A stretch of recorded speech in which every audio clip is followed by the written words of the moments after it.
What's up, it's Nick Funny Vlogs here. In today's video, we're doing another interview. I know, I'm doing a lot of interviews lately, videos, but I only get this chance to do them when I'm at my mom's, and I don't go to my mom's that often.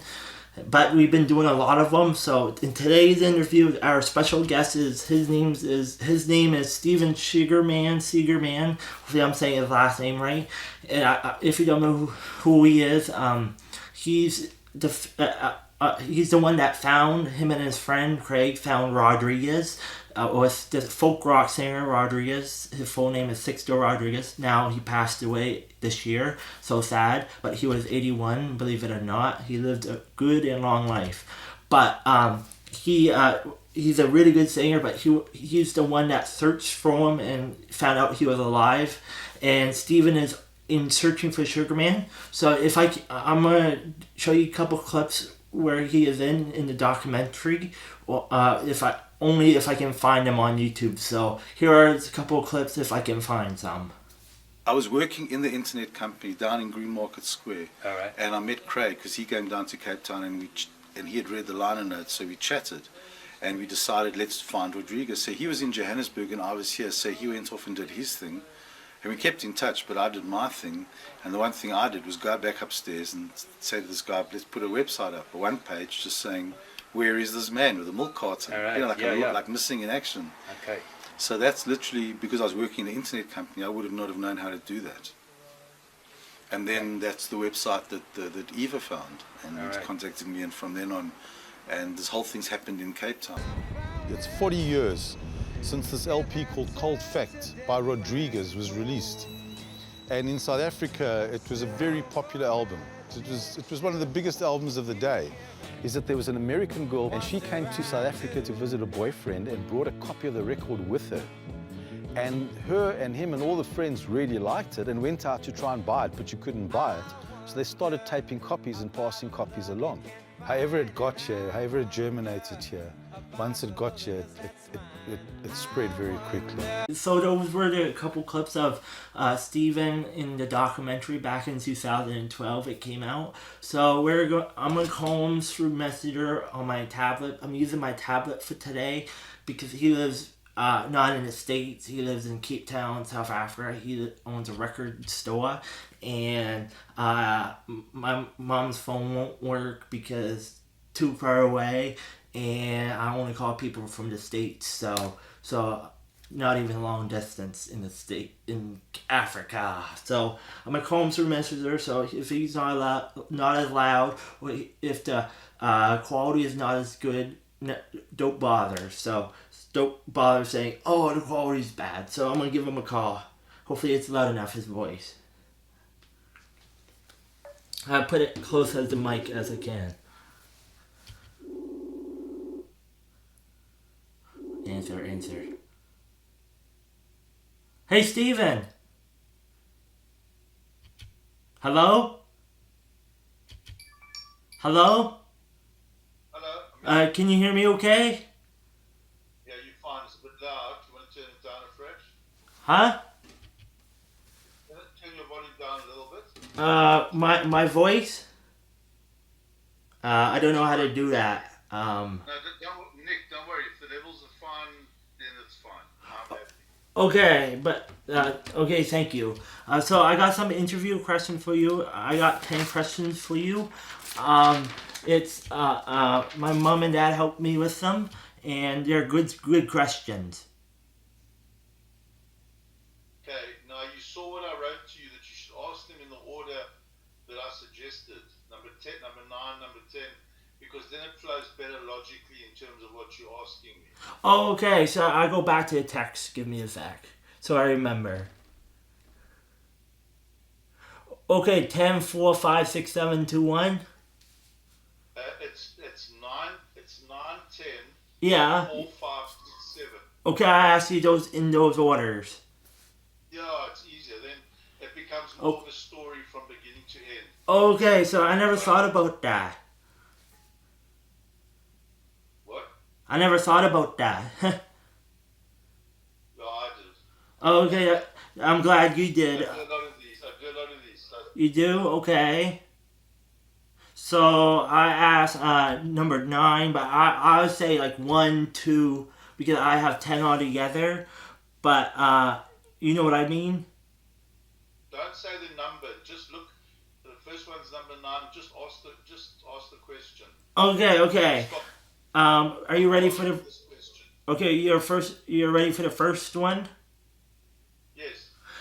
Can you tell me how you first felt when you found out Rodriguez was still alive?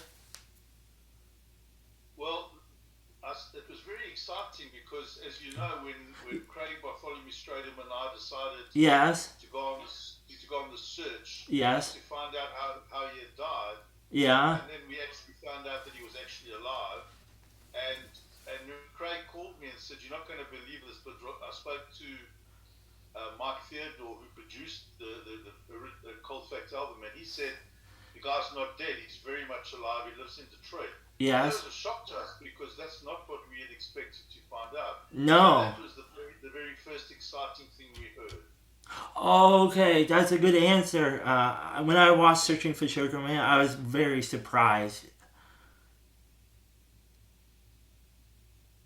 Hello? Yeah, yeah. I said I was very surprised when I watched Searching for Sugarman. It had a great story. Yeah, it's just been a very crazy story all along. Yeah. Are you ready for the next one? So Nick, just pause for a sec. Don't ask if I'm ready. I'm ready. Okay. And when I'm giving an answer, don't speak during the answer. Just speak in between the questions. Otherwise, you're talking over me. Oh, okay, I understand. So I'm new at this. I only did a couple. It's fine. Just say, okay, here's the next question. Then I'll answer, and then you can comment, and then the next one. Okay. We wait for each other to finish talking. Okay, I understand. Let's go. Second question. Go for it. Okay. Okay, I gotta flip the paper out over. How did you feel when you found out he was working for construction instead of music? Well, once we found out that he was alive, we wondered what was he doing? He was a great musician. To us, he was as big as Elvis or the Beatles. And what was he doing if he wasn't playing music? And then we found out that because didn't know he was famous, and because he hadn't received his money, he'd gone back to work. He had a wife and children, and he had to support them. So in Detroit, the thing about Detroit, it's a city that's being what's called gentrified, which means there are a lot of old buildings that they pulled down and built new buildings. So there's a lot of construction work. So he worked in construction. That's what he did. He went every day to work, and he helped to pull down buildings and build new ones. That was the work he did. So we were amazed that this rock star was doing that kind of work. That's pretty cool. Yeah. Yeah, good answer. Good answer. Yes. Yeah, because when I watched the documentary, he was doing really dirty work, like doing like nobody else would do. You know what I mean? And also, what's interesting is that he had an accident once when he was doing construction work, and he cut off the top half of the middle finger on his left hand by accident. So when he had to play the guitar, if you know how to play the guitar, you play the chords with your left hand and you strum with your right hand. So he had to work out how to refinger the chords because he was missing the middle of his top finger. The top of his middle finger, sorry. Yeah, that wasn't in the documentary. They never said that about it. That can't tell everything, I guess. Okay. Yeah. So number saying the number is a very bad habit. Did you get to meet Rodriguez personally? Yes, I did, because when we spoke to him for the first time, when he called me and I had a long conversation with him, I said, what you've got to do is you've got to come to South Africa as soon as possible and play some concerts and meet your fans. So he came out here, and I got to, because I was part of what was going on, I spent a lot of time with him. And over the years, I spent a really lot of time with him. I even went to Detroit once and stayed at his house. And he showed me around Detroit. We went to London in 1985, I think, and he showed me. Yeah, I was his manager. I spent a lot of time with Rodriguez. He stayed. He was at my house. I was at his house. I got to meet this incredible man, and he really was an incredibly intelligent, generous, kind, philosophical human being. Lovely man. Yeah, that's pretty cool. Yeah, because I don't know. I could. It's been a while since I saw Searching for Sugar Man. I saw. I think I saw a clip in the film where it was you and him like playing together or something. Yeah, yeah. There's a lot in the movie. When we shot the movie, most of the Yeah. stuff had already happened. Footage. We shot a lot of footage from when he was on tour, so Oh. they built that into the documentary. But we became very good friends. It was wonderful for me because I've never really met a rock star before, and he was a real rock star, and he was a lovely man to spend time with. Yes. Um. Okay. Number five. I gotta stop saying that. What was your impression of him? My friend, you see, the thing about him is that Rodriguez not only worked construction, he also went to university. There's a university in Detroit called Wayne State University, and he went to university and did a degree. So here was a guy who was working construction and had a degree in philosophy. So he was a real interesting mixture, but he had a very good attitude to life, to what had happened to him, to what was happening to him. He was a very clever guy, but the thing about Rodriguez is a very quiet guy. He didn't speak much, he didn't chatter away. He was quiet, he used to think carefully, he used to listen to what you said. He was an incredibly nice man, and my impression of him was that the person you know from his songs was the person that he was. He was very intelligent, very observant, and a wonderful man. Oh, and he was very humble, wasn't he? Incredibly humble, always. Very grateful for the success that came to him, and just a lovely man, a good father. His daughters loved him. He'd always worked hard to look after them. And when the fame came, he was actually able to give them all the benefit and the money and the wealth that he'd accumulated. So, but they didn't mind because they just loved him as a dad. Yeah, I know my dad loves his music. Cool fact, and coming from reality, he was the one that introduced me to him. My dad. Oh, He that's showed nice. me. He showed me Searching for Sugar Man, and I could watch it over and over again. It just interests me so much. The story. That's lovely. Yeah. Um. Yeah. Uh. Your dad is probably the same age as me. Well, he's 63. Yeah, so I'm a little bit older than him, but he grew up. If he's 63, he was born in the 50s, and those of us who were born in the 50s are what's known as baby boomers, because Yeah. after the Second World War, there was a lot of babies born, and us guys who grew up in the 50s had the best time because we had all the good music. We were sort of teenagers in the 60s when it was the Beatles and Elvis and everything started happening, Woodstock. So I don't know your dad, but I promise you, if I met you, what's your dad's name? Doug. Sorry, Doug. Dad. Tell your dad that I've never met him, but if I sat down and had a chat to him, we'd have a lot to talk about. Okay, I tell him after Uh, I get. I tell him after I get this interview done. sure. Send him my regards. Okay, I will. um. Do you have a favorite Rodriguez song, or do you like them all? Well, Sugar Man is obviously the song that I really love because that was the song that I got my name from. Because my surname is Segerman and people used to think it was Sugarman, and then there was a song called Sugar Man, and everyone used to sing to me Sugar Man. And this was 20 years before this even happened. So when I moved into a commune with a whole lot of people, which your dad will tell you what a commune is, it was nine people, nine young people sharing a house. There were three people called Stephen, so we had to have nicknames. We couldn't have three Stephens. And one guy said, "You're going to be Sugar," and I've been Sugar ever since then, even before the movie. So Sugar Man was always my favorite song. But I also like Crucify Your Mind. I think that's the one. I love that song. I love the whole of Cold Fact, but Crucify Your Mind is a very special song for me. Yeah, I'm trying not to interrupt you or anything like that or talk over you. Yeah, I like, I think of you, I like Crucify Your Mind. That's my dad's favorite one. And I also like, out of the second album, what is that one called?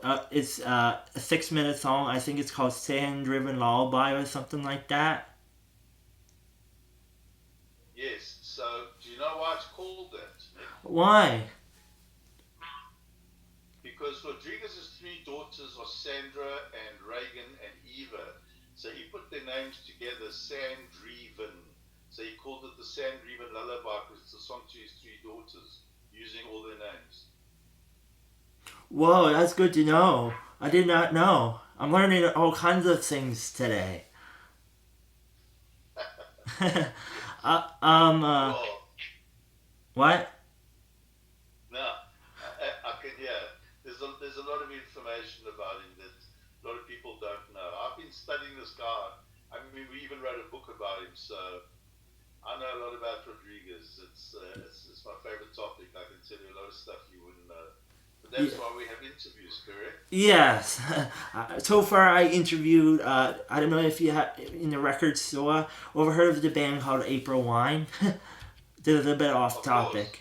I interviewed. It's a Canadian band where they started close where I live. Um, Wow. they I actually got to interview the drummer for April Wine and another guy from April Wine. I actually did it today. I interviewed one member today before you. Wow. Yeah. That's wonderful. I know April One well. I've got the albums. You do? That's amazing. Yeah. Oh, cool. Um, um, which albums was your favorite? Like, which of his albums were your favorite, like, by Rodriguez? Well, we only ever had Cold Fact. Not It was Coming From only Reality? we all loved Cold Fact. We knew that album off by heart. We didn't even know there was another album. And then I found an album called The Best of Rodriguez, and there were songs on that LP that weren't on Cold Fact. So I figured there must be another album. So I went looking for the second album. That was my original search, and I found the album. A good friend of mine had it, and that was called. It was called Coming From Reality, but in South Africa they called it After the Fact because they wanted to market it as being after Cold Fact. So that's a very good album, but there's also a live album now from his concerts. But Cold Fact is always my favorite album. Okay, because I have actually two of his CDs. I bought off of actually Amazon. I got Cold Fact and Coming From Reality, and Yeah. on my opinion, my favorite one was From Reality because Sand Driven Lullabies on it, and I think that's an awesome song. Oh, And that's nice. yes, Okay. and Interesting. It's very different. You know, yeah. it was recorded with a completely different studio, different people. So it's a different kind of album. It was recorded in London, if I remember correctly. So it's different. When we heard it, it was nothing like Cold Fact, but it was obviously still by Rodriguez and as good as Cold Fact. They're very different. Okay, so we got two more questions. Do his records still sell well in South Africa, like your record store or in general? Yes, well, Cold Fact as a record sold incredibly well for many, many years. When it got released on CD, it started selling very well as well. And what happened was, is a few years ago, a guy called Matt Sullivan, he runs a label in America called Lights in the Attic, and he finds his old albums, and he contacted me, and he re-released Cold Fact on vinyl. So now you can buy Cold Fact as a new record of Cold Fact are very valuable. A lot of people eBay, but you know, we had these records. Ask your dad. We used to play them. They used to get scratched. So to find a good copy of Cold Fact, the old vinyl, is very hard. But his albums sell very well. Nowadays, people get it on Spotify or Yeah. but he's always sold well. In fact, in the movie, when I tell you that the woman who asked me on the beach where she lived in America, she said, "Where can she buy Cold Fact?" I didn't even think. I turned around and I pointed to there was a shop across the road from the beach called Musica. And Musica was a CD shop. I said, "Just go to Musica, they'll have it," and they did. So you could always buy Rodriguez. It was one of the most popular albums always. Okay, because in the what year was that when that lady asked you? Geez, that was during the reading when the search started properly. Oh. I'm not completely sure. I think it was in the 90s or Oh. 2000s. I'm very bad with dates, Nick, but you know, that was when the whole search really started. Okay, because I'm just wondering because that's way before my time. I'm only 23 and I'm a young fan, but you know what I mean, yeah. I know, and Yeah. that's really nice, Nick. That this, I mean, we were listening to Rodriguez in the '60s, literally the '70s, and when this all happened, a whole new generation of people like you discovered Rodriguez, and it's really nice, like for your dad to know that his son likes the same music as he did, because we didn't like the music our parents used to, Frank Sinatra and Ray Charles and stuff, and for us to have our kids liking the same music as us is pretty cool. So it's really nice that someone your age likes this kind of music. It's really nice. Okay, yes. Number. Sorry, I'm saying just still the number because all my interviews I always say 1, 2, or 3. It's just a habit, so sorry about that. Don't worry. Uh, No, it's no problem. You can always edit it if you want to. yeah, I'm gonna edit anyway. Stop apologizing. You're doing great. Okay, I would you when every time ask a question to you, the text there will be a text on right on the video of the question. That's what I would you do. Good. Lovely. Okay, this is the last question. I'm pretty sure. As a record shop owner, do you think the film Searching for Sugarman did a good job showing how popular Rodriguez's music was? Well, I think that Malik Benjalul, the gentleman who made the film, made a perfect documentary. He managed, Searching for Sugarman is a perfect movie. He managed to tell the whole story with all the important parts, and he explained it really well. As a record shop owner, I was a record shop owner when he made the documentary, but as someone who was very closely connected to the Rodriguez story, I thought the movie he made was fantastic, and the way that he told it, and the way that he put it together. Because as you said, people watch that film and they get really caught up in it, and they don't know what's happening, and then they find out what's happening, and you can watch it over and over again, and that's the sign of a good film. So I was, as a person, as a Rodriguez fan, as someone involved with the story, and as a record shop owner, I thought the documentary was fantastic and told the story perfectly. Oh, good. That's all the questions I got for you. I think I said it all 10 correct. No. There's two more. Oh, two more. Did I skipped one? You skipped number 3 and you skipped number 8. Oh, it's not on there. The question you sent me a text, and it's not even 3 and 8's not on there. At the end, it is. Anyway, it doesn't matter. Ask me number 3 and then ask me number 8. Okay, sorry about that. Does your shop get more tourists since the Sugarman film? Well, that's a very good question, because the shop was a record shop which had record shops disappeared, and then record shops came back, and this shop, Marbu Vinyl, became very popular because it was selling records. And because when we were shooting the documentary with Malik in Cape Town, we didn't have a lot of money, so we needed to shoot somewhere where we didn't have to pay for the right to use it. So we shot in the shop a lot. And as a result, when the movie came out, lots and lots of people would come to Cape Town. First of all, people found out about Cape Town from the documentary, which they didn't know about before. And they'd come to Cape Town and they'd want to come and see the record shop. So the record shop got a lot more visitors because of the film. And I'm no longer involved with the record shop. The record shop where it was had to move, and I left the record shop, and it's still going. It's very popular, and it still gets a lot of visitors who come from overseas, both to buy records and to visit the shop where the movie was made. So yes, the shop did very well from the documentary. Oh, that's good, because my dad came up with that question. He did a good job. Your dad's done a great job. Yes. Both on the questions and on you as well, Nick. Yeah, thank you. You said number 3, or did you say number 8 after that? Okay, we finished with number 8.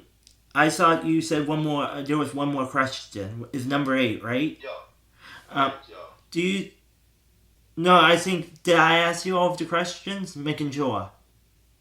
No, you didn't ask me number 8. Okay. Do you think you've gained some fame from appearing in Searching for Segerman? Yes, I actually have. The documentary has gone around the world, and most important, Rodriguez. You know, Rodriguez passed away 2 weeks ago. I'm sure I don't know if you know that. Yeah, you told me. It was very sad, but what was heartening was that this movie has taken Rodriguez and his story, and most important of all, his music, around the world. I got so many messages from people all over the world who know about Rodriguez and his music from this film. And obviously for me as well, people know who I am because I'm in the film. And I achieved a certain level of fame that I didn't have before because I was in the film. I mean, I've met amazing people from all over the world. I've been in contact. I do a lot of interviews. I speak to a lot of people. And I'm very grateful because it's a lovely story to be involved in. You know, me and your dad, we grew up with rock music. And I think this is one of the greatest rock music stories because it goes from the 60s and the 70s all the way through to now. And that's one of the only stories that does that. And it can't really be repeated. So I'm very happy to have been part of such a wonderful story, of a wonderful man's life, and have been able to spread his story and his music around the world. So fame is one thing, but I'm very grateful that I got involved in this and that I've been involved in this. And I get to speak to so many people, including you. It's lovely to chat to you, and I'm very grateful you found the time to talk to me. Thank you. It's been a lovely interview, and it's been a lovely... We met a while ago. You contacted me quite a while ago. Yeah, about a year ago. If someone takes the trouble to contact me, I like to contact them back and say hello. And you, I've always known about you because you contacted me ages ago. And it's really nice to meet you and sit and have a chat with you now. Thank you. Sure. Yeah, thank you. So that's all of the questions. It's like 26 minutes long, the video. So I'm going to let you go now. Thanks for doing this for me today. It's been an absolute pleasure. I've been wanting to do it. Sorry to cut you off. I've been wanting to do this for a while now, but you kept on being busy. No, I went to London and stuff like that. But I said we'd do it, and we've done it, and I hope you're happy with it. Yes. And I'm very grateful for you taking the time to interview me. And please tell your dad, Doug, I send my very warmest regards from Sugar. Okay, I'm going to let you go. Come on. Thank you, Nick. Okay, see you later. Bye. Okay, bye. So that was Steven. He's a very pleasant guy. I did it on my tablet. Hopefully it works, like I said. It's 27 minutes long, the video. Sorry about it being so long, but it's a special video and we've been talking a lot. So I'm going to off now. So like, comment, follow me on Twitter if you want to see more videos like this. All my social media is usually down in the description below, like down here. And don't forget to put the notifications on by clicking the bell, like beside my name. But I hope you guys enjoy. Your pal, Nick from your Vlogs is out. See you guys next time in the next interview or in the next video.